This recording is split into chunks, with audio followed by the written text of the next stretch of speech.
আসসালামু আলাইকুম রহমতুল্লাহ। সুপ্রিয় দর্শক, আওয়ামী লীগের সাধারণ সম্পাদক ও সেতুমন্ত্রী ওবায়দুল কাদের কাকু বলেছেন, বেনজির আমাদের দলের কেউ নয়। বেনজির আমাদের দলের লোক নয়। সিনিয়রিটি মেধা নিয়ে সে আইজিপি।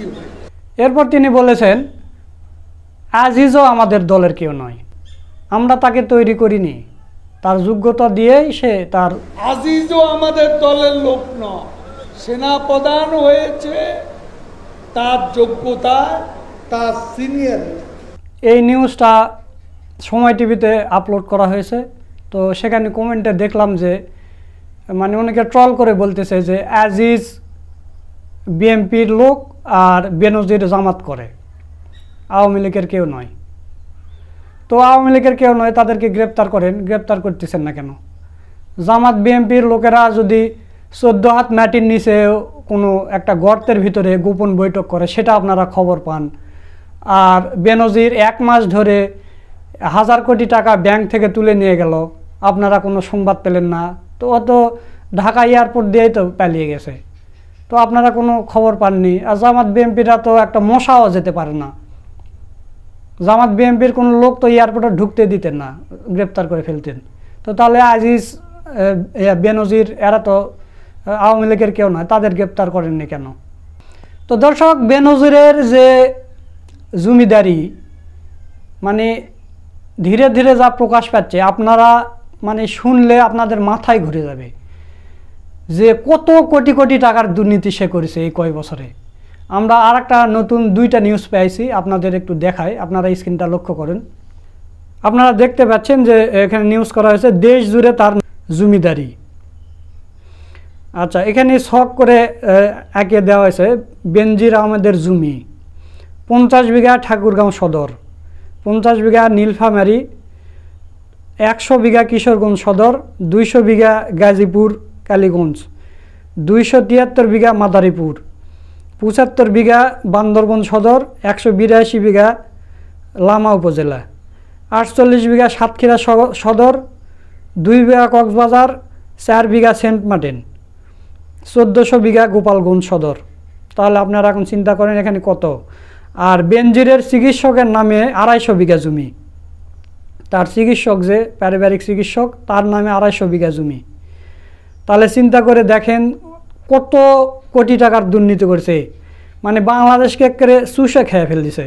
তারপরেও কিন্তু সে গ্রেপ্তার হয় না। জামাত সে নাকি আওয়ামী লীগের কেউ না, তারপরেও গ্রেপ্তার হচ্ছে না। দর্শক, আপনারা আর একটা নিউজ দেখতে পাচ্ছেন, জনকণ্ঠ নিউজ। তুরস্কের নাগরিকত্ব নিয়েছে বেনজির, খরচ পড়ল কত কোটি।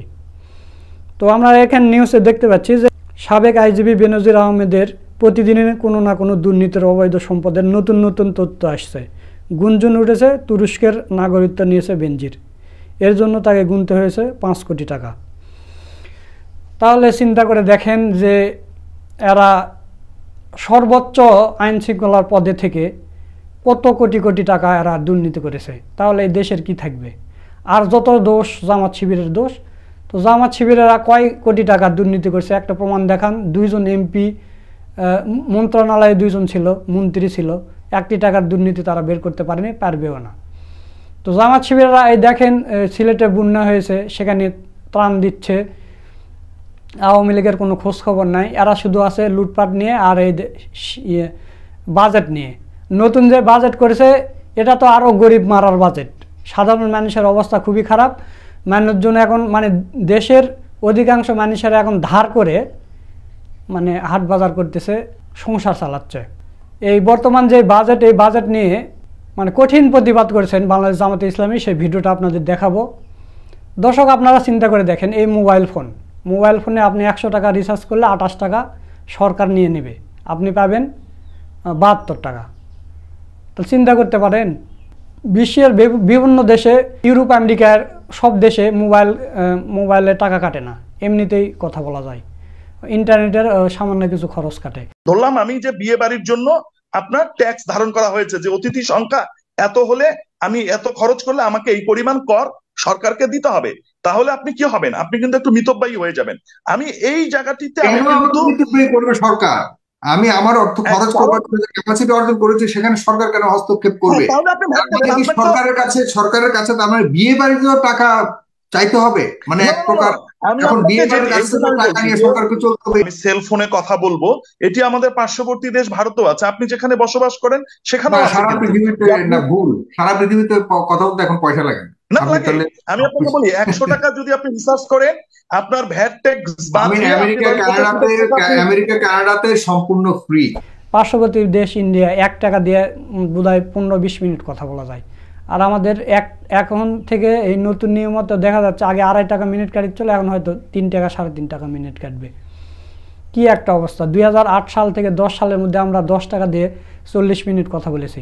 তো দর্শক, এই জামাতে ইসলাম যে এই বাজেট নিয়ে প্রতিবাদ করেছে, এই বাজেট হচ্ছে কালো টাকা সাদা করার বাজেট। এই বাজেট হচ্ছে বেনজির ও আজিজের যে অবৈধ সম্পদ সেটার মানে সাদা করার বাজেট। তো এই বিষয় নিয়ে বাংলাদেশ জামাতে ইসলামী কঠিন প্রতিবাদ করেছেন। তো এটা নিয়ে ভিডিও তৈরি করেছেন আমাদের বড় ভাই মোহাম্মদ সোলাইমান। তো চলুন আমরা তার ভিডিওটা একটু দেখে আসি। প্রস্তাবিত বাজেট নিয়ে জামায়াত ইসলামী ও বিএনপি চমৎকার অবস্থান নিয়েছে এবং প্রস্তাবিত বাজেটকে সুনিপুণভাবে, যথার্থভাবে, সঠিকভাবে জামায়াত ও বিএনপি মূল্যায়ন করেছে। এই বাজেট গণবিরোধী বাজেট, এই বাজেট গরিব মারার বাজেট। সরকার এই বাজেটকে গণমুখী ও বাস্তবসম্মত বললেও বাস্তবে বিএনপি জামাত কি বলেছে সেটা আমি আপনাদেরকে শোনাবো, কিন্তু সহজ ভাষায়, একাডেমিক কোনো জটিল পরিভাষায় নয়, ইকোনমিক্সের কোনো জটিল বিশ্লেষণও যাচ্ছি না, একেবারে সিম্পল ভাবে বাজেটটা আপনাদেরকে একটু বোঝানোর চেষ্টা করব। প্রস্তাবিত যে চলতি অর্থ বছরে যে বাজেট প্রস্তাব করা হয়েছে সেটাকে এক কথা যদি বলি, এখানে সরকার, বাংলাদেশের যে সরকার যারা দেশ চালাচ্ছে, এরা স্বাধীনই নয়। এরা আসলে কিসের আওয়ামী লীগ সরকার? এই সরকার হচ্ছে ভারত, চীন, রাশিয়ার সরকার। কিসের বাজেট ঘোষণা করবে তারা? তাদের বাজেট ঘোষণা করার মতো কোনো সক্ষমতা, স্বাধীনতাই নাই। তারা আন্তর্জাতিক বিভিন্ন কার্যক্রম সম্পর্কের উপর ভিত্তি করে বাজেট পেশ করতে হয় তাদেরকে। এখন আইএমএফ এর ঋণ এই সরকারের কাছে খুব গুরুত্বপূর্ণ। আইএমএফ এর ঋণ না পেলে তো বাঁচবে না। এজন্য আইএমএফ যা বলবে অন্ধভাবে সেটা মানতে হবে। এটা হচ্ছে সরকারের সিদ্ধান্ত। এই সরকারের কোনো নিজস্বতা, ক্রিয়েটিভিটি, ইউনিকনেস কিছু নেই। তো এই বাজেট কি? আইএমএফ যে পরিকল্পনাগুলো, যে প্রস্তাবগুলো দিয়েছে, যে শর্তগুলো দিয়েছে, এই করতে হবে, সেই করতে হবে, সেটা করার জন্য যা করা দরকার ওইটাই করেছে বাজেটে। এই বাজেটের মধ্যে কোনো ক্রিয়েটিভিটি নাই, এটা হচ্ছে সহজ কথা। এবং মানুষ কষ্ট পাবে, এটা হচ্ছে একেবারে সহজ ব্যাখ্যা। জটিল কোনো বিচার বিশ্লেষণে কোন খাতে কি ওদিকে যাওয়ার দরকার নাই। দেখেন, মোবাইলে কথা বলা, ইন্টারনেট চালানো, এটা একেবারে প্রান্তিক মানুষের সাথে এখন সম্পর্কিত। এটা বড় লোকের কোনো বিষয় নয়। সাধারণ মানুষ কৃষি কাজ করে, গার্মেন্টসে কাজ করে, তারা মোবাইলে কথা বলে। এখন মোবাইলে কথা বলার খরচ বেড়ে গেছে, অনেক বেশি পরিমাণ বেড়ে যাচ্ছে। এতে তাদের উপর প্রভাব পড়বে। দেখবেন বাধ্য হয়ে খাবার দাবার তো কমিয়ে দিয়েছে, এখন মোবাইলে কথা বলাটাও কমিয়ে দিবে, ইন্টারনেট চালানোটা কমিয়ে দিবে। তাহলে এটা কিসের ডিজিটাল বাংলাদেশ? এরপরে এতে দেখবেন যে দিন শেষে এই মোবাইল কোম্পানি, সিম কোম্পানি, এগুলো থেকে যে ব্যাপক পরিমাণ ব্যবসা হতো সরকারের, সেটাই আর কমে যাবে, উল্টো অ্যাকশন হবে। তো দর্শক, এক কথা যদি বলি, এই বাজেট হচ্ছে ওই বেনজির আজিজদের কালো টাকা সাদা করার বাজেট, গরিব মারার বাজেট, আওয়ামী বাজেট। এটাই জামাত ইসলাম এবং বিএনপি বলার চেষ্টা করেছে। প্রস্তাবিত বাজেট দেশের জন্য কোনো কল্যাণ বয়ে আনবে না, সাফ জানিয়ে দিয়েছে জামাত ইসলামী। অধ্যাপক মিয়া গোলাম পরোয়ার ডামি নির্বাচনের মাধ্যমে ক্ষমতা দখলকারী বর্তমান সরকার জাতীয় সংসদে 6 জুন 7,97,000 কোটি টাকার যে বাজেট পেশ করেছে সে সম্পর্কে প্রতিক্রিয়া ব্যক্ত করে বাংলাদেশ জামাত ইসলামের সেক্রেটারি জেনারেল সাবেক এমপি অধ্যাপক মিয়া গোলাম পরোয়ার এক বিবৃতি প্রদান করেছেন। জনগণের ভোটাধিকার হরণ করে ডামি নির্বাচনের মাধ্যমে বর্তমান সরকার পুনরায় ক্ষমতা দখল করেছে। 6 জুন বৃহস্পতিবার জাতীয় সংসদে সরকার 7,97,000 কোটি টাকার ঋণ নির্ভর বিশাল আকারের কল্পনা বিলাসী যে অবাস্তব বাজেট পেশ করেছে, তাতে দেশের জনগণের কোনো কল্যাণকর অর্থনৈতিক সংকট কাটিয়ে ওঠার কোনো দিক নির্দেশনা নেই। ঋণ নির্ভর বাজেট, এর মানে ঋণের ফাঁদে বাংলাদেশকে নিয়ে যাচ্ছে, ঋণের সাইকেলে, বৃত্তে আটকে ফেলা হচ্ছে। এটাই হচ্ছে বাস্তব কথা। তো দর্শক, মানুষের জন্য উপকারী বাজেট কি ছিল? মানুষ কি চায়? মানুষ বাজেটের ওইসব জটিল অমুক তমুক ফিসকাল ইয়ার এবং করমুক্ত আয়সীমা, অমুক তমুক কোন খাতে কি আবগারি শুল্ক, এগুলো জনগণ বুঝে না, বোঝার দরকার নেই। জনগণ বুঝে প্রত্যেক দিন তার যা দরকার তার দাম কমবে, তার যে আয় সে অনুযায়ী সে কিনে খেতে পারবে। তার কি দরকার? তার মোবাইলে কথা বলা দরকার। একেবারে গরিব যে একজন ভিক্ষুককে মোবাইলে টাকা রিচার্জ করতে হয়, অতএব এটা তার জন্য খুব গুরুত্বপূর্ণ। এটা গরিবদের একেবারে মৌলিক চাহিদার মধ্যে পড়ে গিয়েছে। জনগণের দরকার ঔষধ, জনগণের দরকার তরি তরকারি, চাল, ডাল, তেল এগুলোর দাম কমা, পেঁয়াজ, রসুন, তে কোনো সুখবর আছে? নেই। অতএব গরিবদের জন্য এই বাজেটের কোনো তাৎপর্য নেই, গরিব মারার বাজেট, আওয়ামী বাজেট, এটাই জামাত বলেছে। তিনি বলেন, অর্থমন্ত্রী সুখী সমৃদ্ধ উন্নত স্মার্ট বাংলাদেশ বিনির্মাণের অঙ্গীকার শীর্ষক শিরোনামে বাজেট জাতীয় সংসদ উত্থাপন করেছেন। বাস্তবে বাংলাদেশকে সুখী সমৃদ্ধ করার পরিবর্তে দুর্নীতি দুঃশাসনের মাধ্যমে এবং বিদেশে অর্থ পাচারের ব্যবস্থা করে দুর্নীতিবাজদের সরকারি পৃষ্ঠপোষকতা দিয়ে বাংলাদেশকে সমৃদ্ধ করার পরিবর্তে দেশকে অর্থনৈতিকভাবে পঙ্গু করে দেওয়ার ব্যবস্থা করেছে বর্তমান সরকার। প্রস্তাবিত বাজেট 2023-24 অর্থ বছরের সংশোধিত বাজেটের তুলনায় 11.56% বেশি। এবার ব্যয় বেড়েছে 82,582 কোটি টাকা। বড় অঙ্কের ব্যয় মেটাতে জাতীয় রাজস্ব বোর্ডকে 4,95,000 কোটি টাকা রাজস্ব আদায় লক্ষ্যমাত্রা ঠিক করে দিয়েছে। মানে জনগণের উপর করের বোঝা পড়বে, পরোক্ষ করে গরিবরা মরবে, গরিবরা জানবেও না। সে সিম্পল, তার বাচ্চার জন্য যদি একটা স্যান্ডউইচ কিনতে যায় সেখানেও তাকে অতিরিক্ত দিতে হবে, ভ্যাট দিতে হবে বেশি, সব জায়গায় বাড়িয়ে দিবে। মানে দিন শেষে গরিবদের কাছ থেকে এই করের বোঝা এগুলো কোনো না কোনো ভাবে পার করার চেষ্টা করবে ব্যবসায়ীরা। সংশোধিত বাজেট থেকে 66,000 কোটি টাকা বেশি আহরণ করতে হবে, যা বড় ধরনের চ্যালেঞ্জ বলে মনে করেছেন অর্থনীতিবিদগণ। বাজেট রাজস্ব আয়ের লক্ষ্যমাত্রা ধরা হয়েছে 5,41,000 কোটি টাকা, বাকি 2,56,000 কোটি টাকা ঋণ নেওয়ার লক্ষ্যমাত্রা ধরা হয়েছে। চলতি অর্থ বছরে অর্থনৈতিক প্রবৃদ্ধি লক্ষ্যমাত্রা 7% বেশি নির্ধারণ করা হয়েছে। আগামী অর্থ বছরের লক্ষ্যমাত্রা 6.75% হতে পারে বলে উল্লেখ করা হয়েছে। তো এই যে লক্ষ্যমাত্রা নিয়েও এটা এক্সপার্ট অলরেডি বলে দিয়েছে, এগুলো একেবারে কল্পনা বিলেসী, বাস্তবসম্মত নয় এবং লোক দেখানো। তিনি বলেন, আসলে বাজেট বাস্তবায়নই তো ঠিক মতো হচ্ছে না। এই বাজেটের যে কার্যকারিতা, বাজেট যে একটা দেশের অর্থনীতির অন্যতম বড় পরিকল্পনা, এটা সরকার এই জায়গায় রাখেনি। ভোট যেরকম নষ্ট করেছে, যে ভোট হচ্ছে তথাকথিত কথার কথা, কিসের ভোট? সরকার যাকে বিজয়ী করবে সে বিজয়ী, ওরকম। এখন কিসের বাজেট? যখন যা মন চায় করবে। বাজেট তো লোক দেখানো। এই বাজেট সরকার নিজেও মানে না, বাস্তবায়ন হয় না। তিনি বলেন, বাজেটে ব্যক্তি শ্রেণী আয় সীমা গত বছরের মতোই রাখা হয়েছে, যা গ্রহণযোগ্য নয়। বেশি আয়ের লোকদের আয় করে সীমা 25% থেকে বৃদ্ধি করে 30% করা হয়েছে। রাজস্ব আয় বাড়ানোর জন্য ভ্যাট ও আমদানি শুল্ক খাতে ব্যাপক পরিবর্তন আনা হয়েছে। স্থানীয় শিল্পে কর অবকাশ ও ভ্যাট অব্যাহতি সুবিধা সংকুচিত করা হয়েছে। তা তো করবেই, ভারত, চীন, রাশিয়াকে সুবিধা দিতে হবে না? তো স্থানীয় শিল্প সংরক্ষণ করা বা সুবিধা দেওয়ার উদ্যোগ কেন নিবে? এই জন্যই তো ভারত, চীন, রাশিয়ার সরকার বলা হয়, তাদেরকে সুবিধা দিতে হবে, তো তাদের পরামর্শ মানতে হবে। এতে দেশীয় পণ্যের উৎপাদন খরচ বাড়বে। পাশাপাশি এসি ও এলইডি তৈরি উপকরণ আমদানিতে শুল্ক বাড়ানো হয়েছে। ফলে এসি ও টিভির মূল্য সহ বৈদ্যুতিক জিনিসপত্রের মূল্য বৃদ্ধি পাবে। মোবাইল ফোনে কথা বলা, ইন্টারনেট ব্যবহারের উপর সম্পূরক শুল্ক বৃদ্ধি করা হয়েছে। এতে ভোক্তার খরচ বৃদ্ধি পাবে। বাজারে 15% কর দিয়ে অপ্রদর্শিত অর্থ বা কালো টাকা সাদা করার সুযোগ রাখা হয়েছে, যা কোনোভাবেই সমর্থনযোগ্য নয়। মানে আজিজ বেনজির তৈরির বাজেট, এরকম আজিজ বেনজিরের মধ্যে দুর্নীতি করবে, 15% ব্যাট দিয়ে ওটা সাদা করে ফেলবে, হোয়াইটেন করে ফেলবে। কত সহজ সিস্টেম। দুর্নীতিবাজকে বা দুর্নীতিকে বৈধতা দেওয়া হয়েছে এই বাজেটে। অনৈতিক এগুলোই ভারত, চীন, রাশিয়া শিখিয়ে দিয়েছে। অর্থমন্ত্রী বাজেটে যেসব পরিসংখ্যান ও নীতিবাক্য উচ্চারণ করেছেন তার সাথে বাস্তবতার কোনো মিল নেই।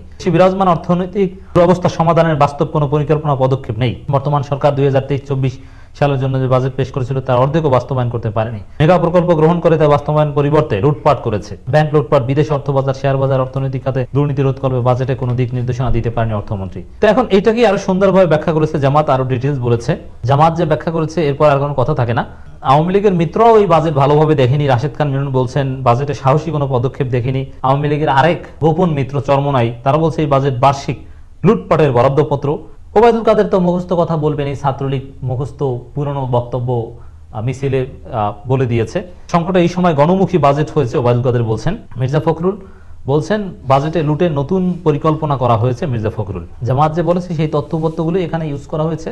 লুটপাটের বাজেট, লুটপাটের পরিকল্পনা, দারিদ্র মানুষকে শোষণের বাজেট। মঈন খান এটা বলেছেন, রাইট। আসলে দর্শক, আমি যেটা ইন কনক্লুশন বলতে চাই, এটা কোনো বাজেটই না। সরকারও জানে নির্বাচন বাজেট এদের কাছে কিচ্ছু না, যখন যা ইচ্ছা তা করবে। তথাকথিত লোক দেখানো ফালতু বাজেট। দর্শক, পরিস্থিতি যেদিকে যাচ্ছে অদূর ভবিষ্যতে বাংলাদেশে নির্বাচনের যে অবস্থা হয়েছে, যে কে নির্বাচনে দাঁড়ালো, কবে ভোট, জনগণের কোনো আগ্রহ নেই, এগুলো জনগণ খোঁজ রাখে না। এটা আওয়ামী লীগও স্বীকার করেছে যে আজকে যে ভোট সেটা জনগণ ভুলেই গিয়েছে। অনেকেই কিন্তু বলেছে, বিভিন্ন গণমাধ্যমে এভাবে এসেছে। ঠিক তদ্রূপ আপনারা দেখবেন যে অতি শীঘ্রই এই আওয়ামী আমলেই যে বাজেট, কিসের বাজেট, মানে জনগণ, মিডিয়া কারোই এক পর্যায়ে আগ্রহ থাকবে না। নির্বাচনের মতো বাজেটও আগ্রহহীন একটা অপ্রয়োজনীয় বিষয়ে পরিণত হবে। এখন পর্যন্ত কিছুটা আগ্রহ আছে, যেমন এই যে উপজেলা নির্বাচন হলো কয়েক ধাপে, আলাদাভাবে নির্বাচনের শেষে বিএনপি জামাত কোনো প্রতিক্রিয়া জানায়নি, কোনো ইনডিফারেন্ট, ওগুলোর প্রতি কোনো আগ্রহই নেই। কিন্তু বাজেটের প্রতিক্রিয়া বিএনপি জামাত জানায়। সামনে দেখবেন যে বাজেট নিয়েও কারো কোনো আগ্রহ থাকবে না। দর্শক, আপনারা পুরো ভিডিওটা দেখলেন। তো ভিডিও শেষ করার আগে আপনাদের কাছে একটা প্রশ্ন, ওবায়দুল কাদের সাহেব যে বললেন যে বেনজির, আজিজ এরা আমাদের দলের কেউ না, আমাদের দলের কোনো লোক না, তো তাহলে কোন দলের লোক সেটা আপনারা কমেন্ট করে জানিয়ে দেবেন। এ কথা বলে আজকের ভিডিও এখানে শেষ করছি। ভিডিওটা যদি ভালো লাগে বেশি বেশি করে শেয়ার করবেন। সকলকে ধন্যবাদ। আসসালামু আলাইকুম ওয়া রাহমাতুল্লাহ।